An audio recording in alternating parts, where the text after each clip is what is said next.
आहोत सावरगाव कुसरूळ जिल्हा परिषद गटामध्ये. आता या ठिकाणी शेतकऱ्यांच्या काय प्रतिक्रिया आहेत आपण त्या घेणार आहोत. काय कशा प्रकारे ह्या गटामध्ये वातावरण आहे, काय आहे, मतदारांचं एकंदरीत कौल काय आहे, आपण सर्व बाबी जाणून घेणार आहोत. या ठिकाणी शेतकरी आहेत, ते फवारणी त्यांची चालू आहे. पाहूया आपण त्यांचे काय प्रतिक्रिया आहेत. नमस्कार. नमस्कार. काय सांगाल, कशा प्रकारे चालू आहे काम? काय शेतीची रोज रेग्युलर काम आपली नेहमीप्रमाणे. शेतात काय पाणी भरणे, फवारणी करणे हा चालू आहे आपलं रेग्युलरच. काय आता उसाला बाजारभाव काय आता? आता 3,000 रुपये दिलाय. 3300 रुपये देतील शेवटचा हप्ता. परवडतो तुम्हाला?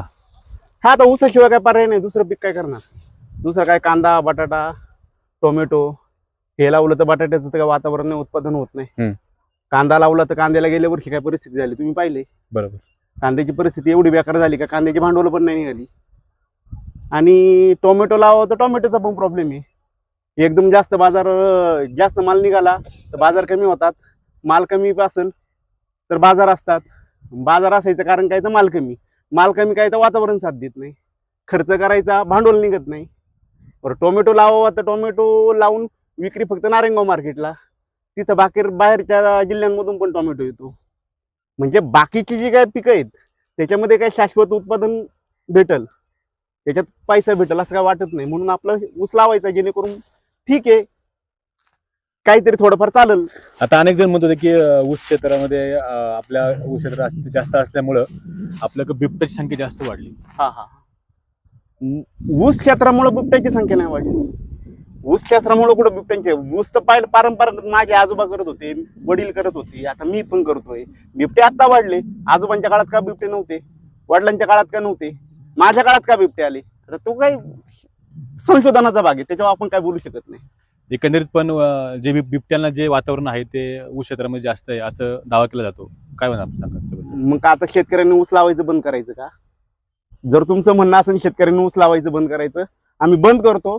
आमचं शेतीतून जे काही ऊसातून उत्पन्न होणार आहे ते सरकारने द्यावं आम्हाला. सरकार देत असेल तर आम्ही ते पण बंद करतो. ठीक आहे, चालेल. सरकारने आमचं ऊसाचं उत्पादन जे होणार आहे, समजा माझा 5 एकर ऊस आहे तर 5 एकरचे जे काही पैसे होणार आहेत ते सरकारने द्यावे आम्हाला. एकंदरीत पाहायला गेलं तर आपल्या भागामध्ये नारायणगाव सारखं टोमॅटो मार्केट खूप मोठं आहे. त्यानंतर जर पाहायला गेलं तर पुणे जिल्ह्यातील सगळ्यात 1 नंबरची बाजार समिती म्हणलं गेलं तर आपली जुन्नर कृषी उत्पन्न बाजार समिती आहे. कुठली? जुन्नर कृषी उत्पन्न बाजार समिती 1 नंबरची? हो. कशामध्ये? पुणे जिल्ह्यामध्ये. हो. कोण बोललो तुम्हाला? संजय काळे साहेब बोलले होते. हा, त्यांच्या दृष्टीने 1 नंबरची असेल, त्यांच्यासाठी 1 नंबर असेल. 48 लाखाची मुतारी बांधणारे 1 नंबरच म्हणणार ना. 48 लाखाची मुतारी ते बांधतात जर बाजार समितीमध्ये, तर नक्की काय बांधले ते पण पाहून यायला पाहिजे आपल्याला. बरोबर ना? 25 लाखाची दुसरी एक मुतारी बांधली. शेतकऱ्यांसाठी काय 48 लाखाची मुतारी? याचं काय? कुठं उपाहारगृह कोणत्या आहे का? जुन्नरला गेले कांदा घेऊन तर उपाहारगृह 10 रुपयात भोजन आहे का? मध्यान्ह भोजन नाही भेटत ना. का नाही भेटत? काय प्रॉब्लेम आहे? पैसे लग्न असतील त्यांच्याकडे. सगळ्यात जास्त किती करोड रुपयाच्या जमिनीचा घोटाळा तो काही तुम्हाला माहित असेल ना. कोर्टात केस चालू आहे आता. संतोषदादा चव्हाण, माऊली शेठ खंडागळे यांनी तो उघडकीस केला. आता त्याच्या कोर्टात चालू आहे. आता ते आपण बोलू शकत नाही, घोटाळा वगैरे बोलतात, पण तो ह्या संचालकांनी तो ओपन केला ना. आणि पैसे कसे नाहीत? करोड रुपये, 30 करोड 50 करोडची जमीन खरेदी करायला पैसा आहे आणि उपाहारगृहाला पैसा नाही. 48 लाखाची मुतारी बांधायला पैसा आहे आणि तुम्ही म्हणताय पैसा नाही. काय आम्ही काय शेतकऱ्यांनी काय कशावर विश्वास ठेवायचा? पैसा नाही का करायचं नाही? आता इतक्या वर्ष त्यांच्याकडेच बाजार समिती राहिली, सहकार क्षेत्र त्यांच्याकडे राहिलं, काय त्यांनी केलं? हा पत्रकारांनी प्रश्न त्यांना विचारला पाहिजे का तुम्ही काय केलं? शेतकरी तर बोलतोय ना, शेतकऱ्यांना सुखसोय आहेत का? आजही कांद्याची गाडी जर भरून गेली तर 3-3 तास वेटिंगला राहावं लागतं. कशासाठी राहावं लागतं? कशामुळं? 3-3 तास जर गाडी खाली होत नसेल तर याचं हे जे अडचणी आहेत 3 तास उभी राहण्याच्या, याला कारणीभूत कोण आहे? 1 नंबरची बाजार समिती शेतकऱ्यांसाठी काय? शेतकऱ्यांसाठी काय सुखसोय आहेत का? शेतकऱ्यांसाठी सुखसोय असेल तर शेतकरी म्हणणार 1 नंबरची. तुम्ही 48 लाखाची मुतारी म्हणणार 1 नंबरची. ती तुमच्यासाठी 1 नंबरची, कारण तिथं तुमचा 2 नंबर होतो म्हणून ती 1 नंबर झाली. एकंदरीतच आता ह्या बाजार समितीचा मुद्दा ज्यांनी उपस्थित केला ते माऊली खंडागळे असेल, संतोष चव्हाण असेल, हे त्या ठिकाणी संचालक आहेत. हा. त्यांनी देखील हा मुद्दा बाहेर काढला गेला. काय नेमकं काय कारण होतं असं? 48 लाखाची मुतारी बांधतायत, काम चालू आहे का बांधून झाली, हे जनतेला शेतकऱ्यांना कधी कळालं? यांनी सगळ्या शेतकऱ्यांना सांगितलं. हे जे संचालक आहेत ना, संतोष दादा, माऊली शेठ, यांनी सांगितल्यावर कळालं ना का 48 लाखाची मुतारी बांधतायत. जर त्यांनी सांगितलंच नसतं तर तुम्हाला आम्हाला कळालंच नसतं. आणि याच्याही पुढे जाऊन सांगतो का 9 लाख रुपये काय भरलेत भरलेत असं पण मला कळालं. आता ते 9 लाख रुपये कुठून आणले, कसे भरले, 48 लाखाची मुतारी कशात बांधणारे, कशी बांधणारे? आता आम्ही तर काय गेलो नाही पाहिला, एक दिवस जाणार आहे, जाणं होतं जुन्नरला, पण आता स्पेशली आता तुम्ही विचारला प्रश्न म्हणून मी स्पेशली वेळ काढणार त्याच्यासाठी आणि ती मुतारी पाहायला जाणार. पाहूया आता नक्की काय 48 लाखाची मुतारीचा काय प्रकार आहे. आता तेच संतोष दादा तुमच्या जिल्हा परिषद गटामध्ये जिल्हा परिषद सदस्य पदासाठी इच्छुक आहेत, तर कसं पाहता आता त्यांच्याकडे? हा, संतोष दादा चव्हाण, आशाताई बुचके, गुलाब शेठ पारखे, हे तिघं पण उभे आहेत. तिघे तोडीचे उमेदवार आहेत. तिघांचं पण काम चांगलं आहे. संतोषदादांचं सहकार क्षेत्रात काम चांगलं आहे. बाजार समिती असेल, कुलस्वामी असेल, या संदर्भात त्यांनी काम चांगलं केलेलं आहे.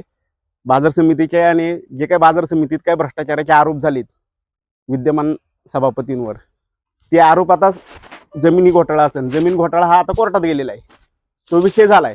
पण 48 लाखाच्या मुतारीचा तो विषय सगळ्या तालुक्याला तर कळाला. आणि राहिला दुसरा विषय, हे जिल्हा परिषदेला उभे आहेत, शेतकऱ्यांना सगळ्यांना माहिती आहे नक्की त्यांचं काम काय आहे. त्यांनी जर काम केलं नसतं केलं, 48 लाखाच्या मुतारीबद्दल जर आवाज उठवला नसता तर तुम्हाला आम्हाला कळालंच नसतं. 48 लाखाची मुतारी बांधतायत, 25 लाखाची मुतारी बांधतायत. आता 28 कोटीची जमीन खरेदीच्या बाबतीत तुम्ही जर सांगत असाल तर 28 कोटीची जमीन खरेदीची खरोखर गरज आहे का? मी पहिल्यांदा काय बोललो तुम्हाला, मी ऊस का लावतोय, टोमॅटोला बाजार नाही. बाजार का नाही तर टोमॅटोवर प्रक्रिया होत नाही. टोमॅटोवर प्रक्रिया करणारे एखादा छोटासा कारखाना चालू करायचा, जेणेकरून इथं शेतकऱ्यांना जास्तीचे टोमॅटो जे होतील त्या कारखान्यात प्रक्रिया होऊन त्याच्यापासून ज्यूस मिळेल. परंतु आतापर्यंत आपल्या भागात जर पाहिलं गेलं टोमॅटोचं उत्पन्न अनेक वर्षापासून होत आहे.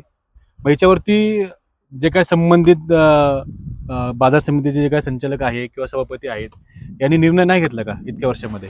नाही ना, ते का करतील? 48 लाखाची मुतारी बांधायची शेतकऱ्यांसाठी काय, शेतकऱ्यांसाठी काम का करायचं त्यांनी? ते थोडे शेतकरी आहेत.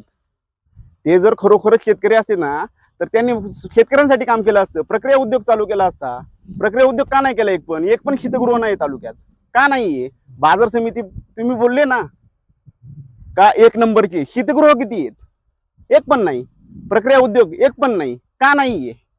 याच्यावर पण आता तुम्ही हे प्रश्न विद्यमान सभापतींनाच विचारा, का नाहीये? कारण त्याचं उत्तर मी नाही देऊ शकत. सभापती पण उत्तर देते नाहीये. नाही, तुम्ही मीडियावाले आहेत, चौथा स्तंभ आहे तुम्ही, चौथा स्तंभ सगळीकडे चालतो, तुम्हाला पण माहिती आहे. खरं तर खरंच एकंदरीतच काय बाजार समितीमध्ये काय सुधारणा केली पाहिजे, काय नवीन नवीन प्रकल्प आणले पाहिजे, आपण काय सांगाल? आपण एक शेतकरी आहात, या ठिकाणी आपण या शेतीवरती स्वतः आपण फवारणी करताय, तुमचं पाठीमागचं क्षेत्र ऊस क्षेत्र आहे. काय शेतकऱ्यांना आपल्या तालुक्यामध्ये शेतकऱ्यांसाठी काय केलं पाहिजे, आपण काय सांगाल? आता पहिला मुद्दा काय, आपल्याकडे कोणता माल पिकतो? कांदा, टोमॅटो, याच्यावर प्रक्रिया उद्योग चालू केले पाहिजेत. द्राक्ष पण उत्पादक आपल्याकडे मोठ्या प्रमाणात आहेत, तर त्याच्यासाठी शीतगृह पाहिजेत. दुसरी गोष्ट, धानामितीचं मार्केट मोठ्या प्रमाणात आहे. आता मध्ये गेल्या महिन्यामध्ये पाऊस पडला. आपले शेतकरी संघटनेचे सचिन थोरवे साहेब यांनी नारायणगाव मार्केटमध्ये तो प्रश्न उपस्थित केला का धानामिती मार्केटमध्ये आल्यानंतर ती पावसात भिजली.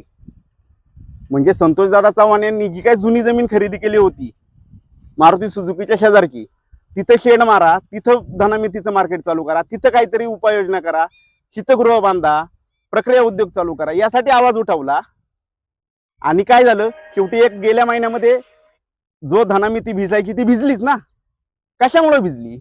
म्हणजे संतोषदादा असतील, माऊली शेठ असतील, गाडगे साहेब असतील, हे जर आवाज उठवतायत तर सत्ताधारी जे काही विद्यमान सभापती आहेत हे त्याच्यावर काम का करत नाही? म्हणजे याचा अर्थ यांना शेतकऱ्यांशी काहीही घेणं देणं नाहीये. आता आपल्या गटामध्ये जे काय सदस्य उभे आहेत, संतोषदादा चव्हाण यांचं काम कशा प्रकारे आहेत या हे पहा. जिल्हा परिषद गटामध्ये? काय माहिती आहे का, प्रत्येक टप्पा असतो, आमदार, खासदार, जिल्हा परिषद, पंचायत समिती, ग्रामपंचायत, जो तो ज्याच्या त्याच्या लेवलला काम करतो. सहकार क्षेत्र वेगळं येतं आणि स्थानिक स्वराज्य संस्था वेगळ्या येतात. आता स्थानिक स्वराज्य संस्थांमध्ये संतोषदादाला अनुभव नाही आहे, हे तर तितकंच मान्य आहे. गुलाबशेठ पारखे 5 वर्षाचा अनुभव आहे, आशाताईंना 4 पंचवार्षिकचा अनुभव आहे. तरी पण यांची कामं पाहता आणि संतोषदादांचं काम पाहता, संतोषदादांनी जे सहकार क्षेत्रात बाजार समितीमध्ये जे काम केले त्यावर विश्वास ठेवून आम्ही शेतकरी त्यांच्या बाजूने राहू. कारण का जो माणूस बाजार समितीचा चालू असलेला भ्रष्टाचार सर्व लोकांपुढे आणतो आणि तो सर्व शेतकऱ्यांना माहीत होतो, अशा माणसामागं सर्व शेतकरी उभे राहणार आणि त्या माणसाला निवडून आणायचा प्रयत्न करू आम्ही पण. कारण काय, जो माणूस शेतकऱ्यांचं काम करतो, शेतकऱ्यांसाठी काम करतो, त्याच्यासाठी आम्ही शेतकऱ्यांनी काम केलं पाहिजे. आमचं एक हक्काचं मत त्याला दिलं पाहिजे आणि त्याला या स्थानिक स्वराज्य संस्थेमध्ये त्या व्यक्तीला तिथं निवडून आणण्यासाठी आम्ही एका मताची मदत केली पाहिजे. आपण शेतकऱ्यांना काय आवाहन कराल? शेतकऱ्यांना एकच आवाहन करतो, येणाऱ्या निवडणुकीमध्ये स्थानिक स्वराज्य संस्था आहे, ग्रामपंचायत जिल्हा परिषद आहे, संतोषदादा चव्हाण, आशाताई बुचके आणि गुलाबशेठ पारखे तिघं उभे आहेत. या तिघांमध्ये बाजार समितीमध्ये आपण सर्व तालुक्यातील शेतकऱ्यांनी, या गटातल्या नाही टोटल तालुक्यातल्या शेतकऱ्यांनी संतोषदादांचं काम पाहिलेलं आहे. ते पण सत्ताधाऱ्यांना मॅनेज होऊ शकत होते, का नव्हते होऊ शकत होते, पण नाही. शेतकरी पुत्र हा शेतकऱ्यांसाठीच लढणार, शेतकऱ्यांच्या न्याय हक्कासाठी लढणार. म्हणूनच सर्व आम्ही शेतकरी, म्हणजे मी वैयक्तिक तरी आणि माझ्या जवळचा जो काही मित्रपरिवार असेल, हा शेतकरी म्हणून त्यांच्या मागे उभं आहे. आणि त्यांनी जे त्यांचं ब्रीदवाक्य ठेवलंय शेतकरी पर्व, तर ह्या सावरगाव कुसूर गटामध्ये शेतकरी पर्व यावं यासाठी आम्ही स्वतः मनापासून काम करू आणि त्यांना निवडून आणण्याचा प्रयत्न करू. धन्यवाद साहेब.